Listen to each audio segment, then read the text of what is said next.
Hepinize merhaba arkadaşlar. Bugünkü videomuzda Minecraft sürümleri hakkında bilgi paylaşacağım.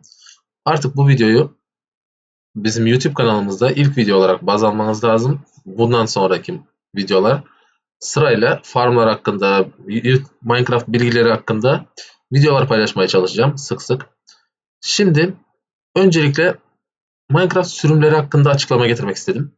Çünkü çok kişi karıştırıyor. Java, Bedrock, Beta, ne alaka, Snapshot, işte Pocket Edition, Bedrock Edition, PlayStation'da var, her şey, onları hepsini karıştırıyorlar. O yüzden biraz açıklama getirmek istedim. Öncelikle Java ve Snapshot bir kenara ayıralım. Ben Bedrock oyuncusuyum. Genellikle Bedrock oynarım. Java sürümü var ve Java'nın Snapshot sürümü var. Java ve Java Snapshot sürümleri, onlar Minecraft'ın ana sürümleri. Yani Java ilk başta çıktı, sonra Bedrock çıktı tabii ki. Ve Java'nın Snapshot ve resmi sürümleri var. Resmi ve snapshot sürümleri. Bunlar snapshot Minecraft Bedrock'ın betasıyla eşit. Java'nın kendisi de Bedrock'la, yani final sürüm olarak geçiyor.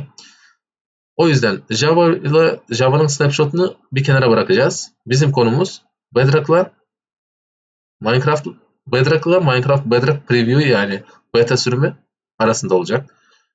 Bunların farkı ne? Öncelikle Minecraft beta sürümü oynamak için değil. Minecraft beta sürümü oyunu test etmek için.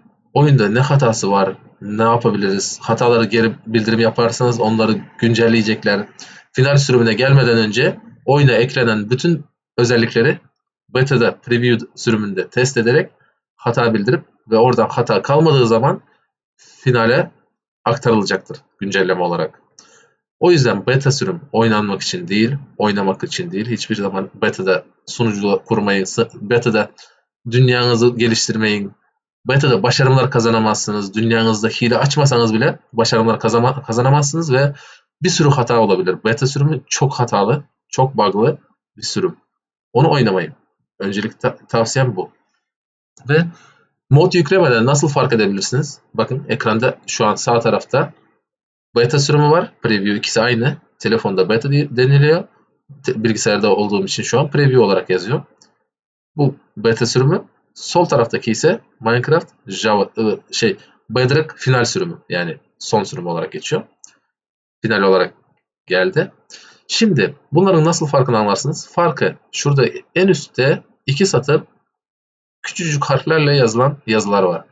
Bu mod yüklemediğiniz zaman illaki olacaktır. Eğer APK kullanırsanız, telefondan APK indirirseniz, orada bazı APK beta sürümlerini içerisine dosyaları karıştırarak final sürüme benzeterek size final diye de indirtirebilirler. Yani kanmayın. APK'lar da çok sahte olabilir. O yüzden APK'lara kanmayın, benden tavsiye. Play Market'ten satın alırsanız kurtulursunuz. Bir daha hiç uğraşmazsınız.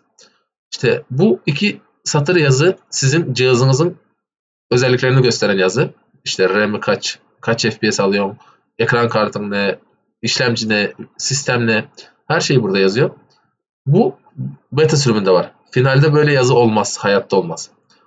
Ve şöyle bir şey var. Sürüm sol alt köşede, sağ alt köşede sürüm gösteriyor. Bunun son iki sayısı hiçbir zaman sıfırla başlamıyor. Mesela şu an 26. Buradaki 26 demek, işte 2 varsa, şurada 2 varsa en son, bakın 1, 21, 50'den sonraki noktadan sonra 20 ile başlıyorsa bu beta'dır. Çoğunlukla 20 ile başlıyor.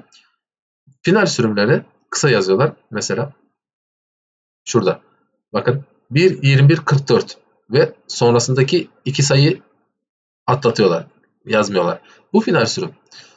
Ve işte böyle fark anlayabilirsiniz.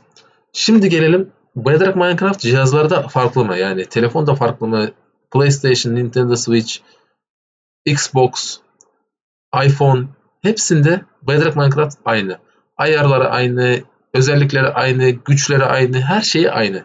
Sadece sizin RAM'inize göre laglı oynayabilirsiniz. Yani cihazınızın kalitesine göre lag olabilir ama Bedrock Minecraft bütün cihazlarda aynı. Hiçbir şekilde farkı yok. Şimdi burada bilmemiz gereken şey, Bedrock Minecraft var ama Pocket Edition yok. MCPY diye bir şey yok. MCBY oldu artık. Herkes MCPY deyip kullanabilir telefondakilere. Telefondakiler Pocket Edition değil. Pocket Edition artık bitti. Onun yerine şurada bir tane dosya hazırladım. İnternetten göstereyim dedim. Bakın, Bedrock Edition'ın geçmişi. Bedrock Edition ilk başta çıktığında alfa sürümüydü ve alfa sürümüne Pocket Edition diye ad vermişler. Alfa Pocket Edition diye ad verdiler ve Pocket Edition sürümü geldi release'e kadar. Release'de şurada bakın 1.2.0 sürümü Pocket Edition kaldırıldı. Pocket Edition kelimesi 1.2.0'da kaldırıldı. Artık Pocket Edition diye bir sürüm yok. Artık eski alfa kullanan, alfa olarak belirlenen Pocket Edition alfa sürümünden beta sürümüne geçti. Yani bu Latin alfabesinden alfa sürümünden beta'ya geçti. Beta daha gelişmiş olarak şey yapılıyor. Yani bir üst seviye olarak adlandırılıyor. Artık onun için Pocket Edition kalktığı için, yani alfada bitip beta'ya geçtikleri için artık sürümler beta oldu ve beta'dan hatalarını düzelttikten sonra major güncellemeleri gelmeye başladı. 1.0 işte final sürümler, ana sürümler gelmeye başladı. Beta'dan hatasız, yani oynamaya makul bilinen sürümler, final sürümleri gelmeye başladı. İşte Bedrock Minecraft'ta Pocket Edition diye bir şey kalmadı. MCPY diye bir şey yok artık. MCBY var. Onu da aklınızda tutmayı tavsiye ederim. Mesela şuradan şöyle bir şey var. Şöyle bir web site var. Linkini bırakırım açıklamalarda. Bakın burada release'ler var. Yani final sürümler. Girersek işte Bedrock Edition. Hepsi Bedrock olarak geçiyor. 1.21.30 hepsi Bedrock olarak geçiyor. Pocket Edition olarak geçmiyor. En başa gidersek, mesela en son sayfalarına gitsek, şurada en ilk sürümlere bakalım. Bakın burada MCPY Pocket Edition Windows 10, yani aynı, hepsi aynı olarak geçiyor ama güncellemelerde ismini geçiyorlar Pocket Edition diyerek. Çünkü 1.2.0'dan alttaki sürümler.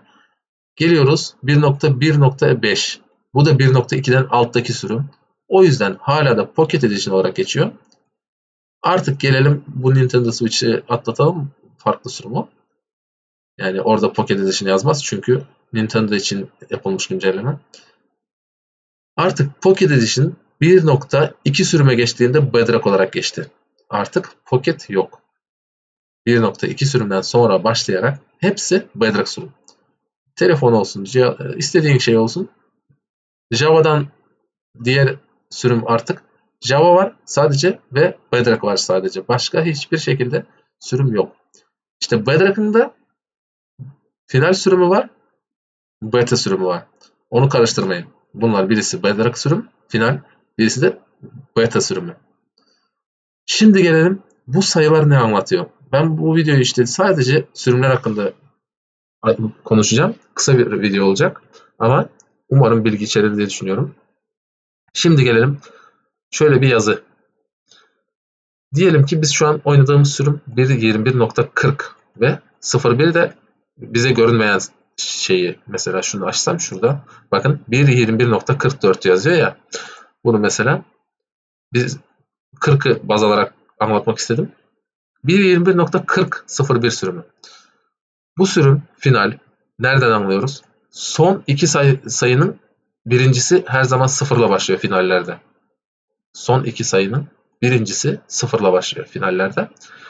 Ve bunun açıklamasını göstereceğim. Mesela 1.21 ne? 1 bu ana sürüm. Yani bir sayısı ana sürüm. 21 sayısı major güncelleme, yani ana güncelleme olarak geçiyor. 1.21 ana güncelleme. Noktadan sonraki 4, işte 40'ın 4'ü var ya, ondası. Bu küçük güncelleme olarak geçiyor. Yani 40 olarak geçiyor. Burada mesela şöyle yapalım. 40. Bu küçük güncelleme. Şu sayı küçük güncellemenin işaretini gösteriyor. Buradaki mesela 41 olur, 43 olur diyelim, 43 olsun. Ya da şu anki oynadığımız 44 sürüm. Şu an 44 oynuyoruz. Diyelim ki 44. Şu 4 şuradaki 4 sayısı ne anlama geliyor? 1.21.40 sürümünün, bunu 40 yapacağız buraya. 1.21.40 küçük güncellemenin 4. kez hata düzeltme sürümü. Bug fix. Hata düzeltme sürümü. Yani bu sayı şu 1.21.40'ın kaçıncı kez hata düzeltildiğini anlatıyor. Her sefer hata düzeltme olduğunda bir tane sürüm atlatıyorlar ama küçük güncelleme eklemiyorlar. Ekleme yapmıyorlar. Sadece hata düzeltiyorlar. Ve buradaki 0.1 sayı, sonundaki sıfırla başlayan sayı her zaman internal, yani dahili güncelleme. Yani bu yapımcıların kendi içindeki ofisindeki güncellemeyi yapıp test ediyorlar. Hata varsa 0.2 yapıyorlar. Bir daha test ediyorlar. Hata varsa 3 yapıyorlar. O vesaire. Ne zaman hatalarını bitirdikten sonra artık tamam hatamız yok, bizim bildiğimiz hata yok diye paylaştıkları sürüm. İşte bu son sayılar onu anlatıyor. Yani bizim için önemli değil bu sayı. Ama buradan bilebiliriz ki sıfırla başlıyorsa finaldir. Sıfır değilse beta sürümüdür. İşte alttaki gösterge gibi. Bakın burada final değil de beta'nın açıklamasını, beta'nın sürümünü incelemek için yazdım. İşte 1.21 final, ana sürüm, ana güncelleme. 50 küçük güncellemesi. 0 o küçük güncellemenin kaç kez hatasını düzeltmişiz? O anlamına geliyor. 0 daha 1.21.50'de hata düzeltmemişler. Yani. Ve 26 bu beta anlamına geliyor. 0'la başlamıyor. Bu beta anlamına geliyor. Mesela 1.21.50'yi şunlar 26 kez denemiş. 26. da hata artık yok diye bize paylaşmışlar. Biz indirip kullanabilelim diye. Bunlar beta'nın açıklaması. Ve bununla videonu tamamlayalım. Çünkü benim anlatmak istediğim bu kadar. Yani anlatmak istediğim beta farklı, Java farklı ve beta'nın da Bedrock farklı, Java farklı ve Bedrock'ın da beta'sı var, finali var. Onları hiçbir zaman karıştırmayın. Final sürümlerle sunuculara girebilirsiniz ama beta'larda giremezsiniz. Mesela benim şu an sunucum var. Şurada sunuculara girelim. Benim şu an şöyle sunucum var. Sunucunun sürümü 1.21.40 ve üstü. Bu demek 1.21.50 sürümü çıkana kadar 1.21.50 sürümü çıkana kadar bu sunucuya girebileceksin demek. Yani şurada 1.21.40 sürümü için açtığım sunucu 41 olur çalışır, 42 olur çalışır, 49'a kadar aynı sürümle girebiliyorsun. Fark etmiyor. Sunucumun sürümü 1.21.40 ama 9. güncellemesi diyebiliriz mesela. Küçük güncelleme. Ve vesaire. İşte böyle 9. hata düzeltme olabilir mesela. Şu anki 44 4. hata düzeltme olarak geçiyor. İşte böyle sürümler hakkında bilgi vermek istedim. Bir sonraki videolarda farm yaparız, yapı yaparız, bilmem survival serisi çekerim. Yeni videolar gelir. Takipte kalın ve görüşmek üzere. Hoşça kalın.